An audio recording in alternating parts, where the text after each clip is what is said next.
Morning, everybody. My name is Becky Brown. I'm the Market Development Manager at Norfolk County Council, and I work in the Commissioning and Care Markets team. And I'm here today just to talk to you a little bit about a document called the Market Position Statement. It's a document that we produce every few years or so directly for providers.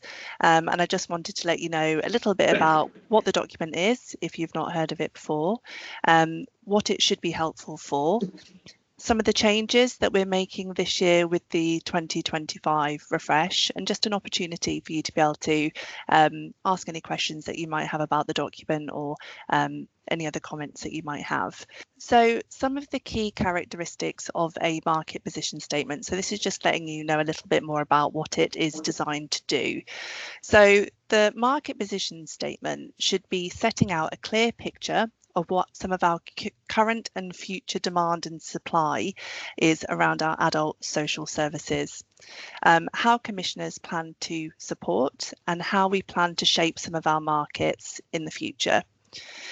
It should bring together a range of different data. So part of the document is data driven. It talks a lot about some of our demographic change, and it links to some of our broader strategies that are in place across Norfolk. So things like our Joint Strategic Needs Assessment, which is a public health document, some of our contract monitoring, market reviews, other intelligence. It should be bringing all of that together to be able to be setting our direction for the future around our commissioning intentions.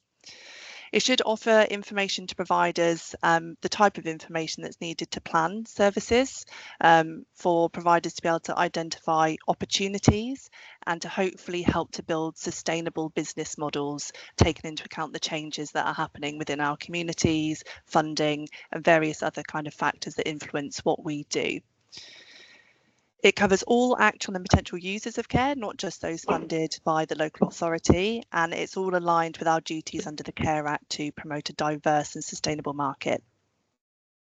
The document itself is supposed to be just the starting point for market shaping, so it's not just a final product, one of those strategies that sits on the shelf. It should be a document that we then use to be able to have further conversations with providers.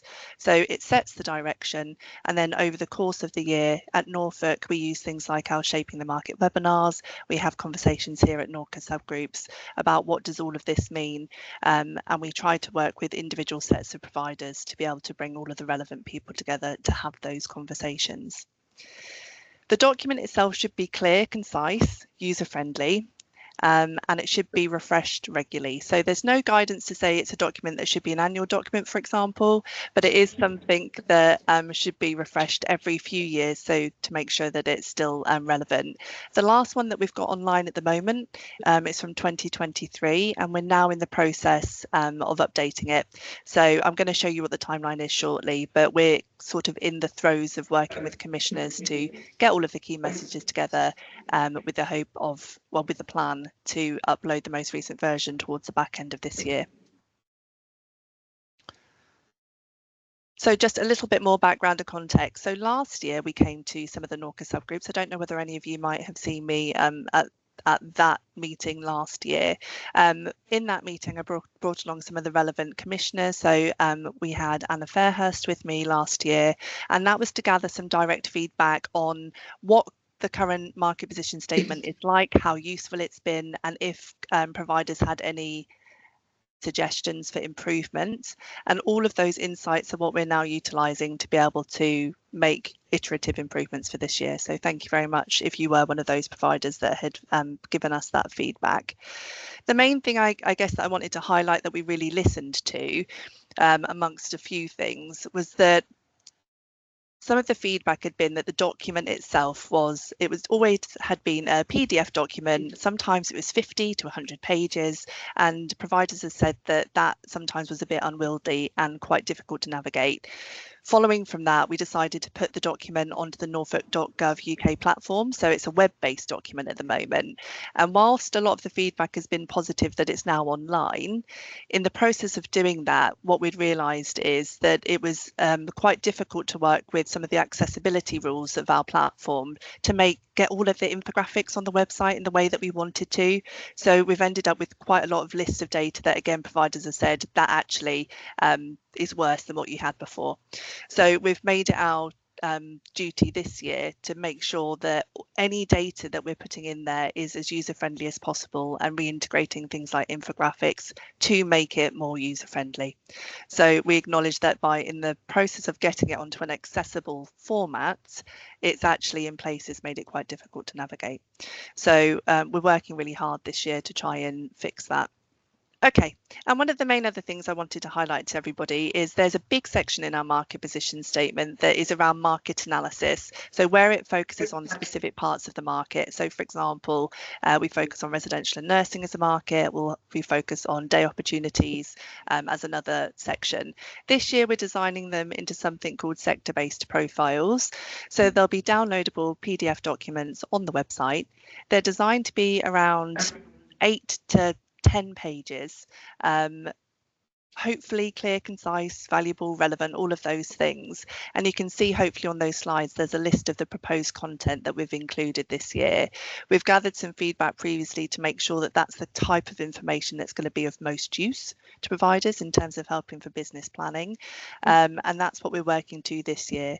So if you do want to dip your toes into kind of looking at some of the information that's contained within the market position statement, when this goes live this year, you should be able to go onto the platform, easily navigate. If you wanted, for example, just to have a look at the chapter that focuses on day opportunities, it'll have all of that proposed content in a downloadable format, and hopefully will enable you just to be able to get to the information that you need as quickly as possible. If you find that it doesn't do that, then we need to know about it. But that's the plan, that actually you'll be able to find the bits of information that's of most help to you guys.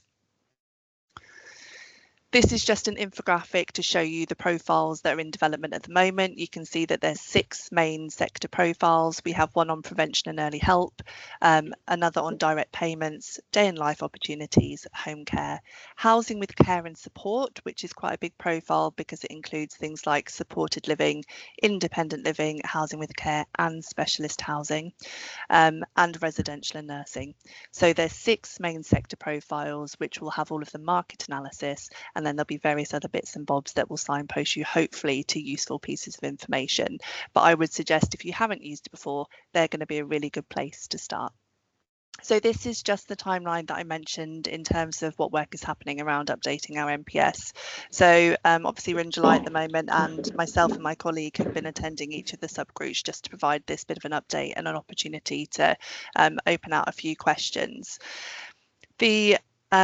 The timeline for attending Cabinet. So this is a document that is signed off by our NCC Cabinet system, is the 13th of October.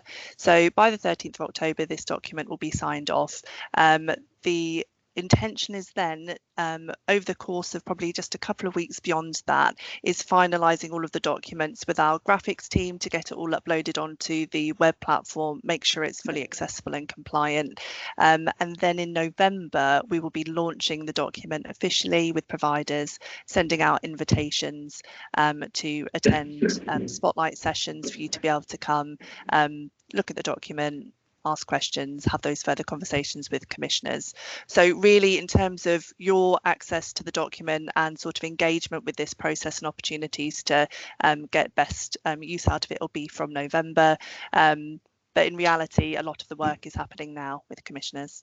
And you will hear more in terms of the development of the MPS, and as promised, we will come back to you with further information about what opportunities, broader opportunities, are for you to be able to engage with the plans for day opportunities. So thank you for your time.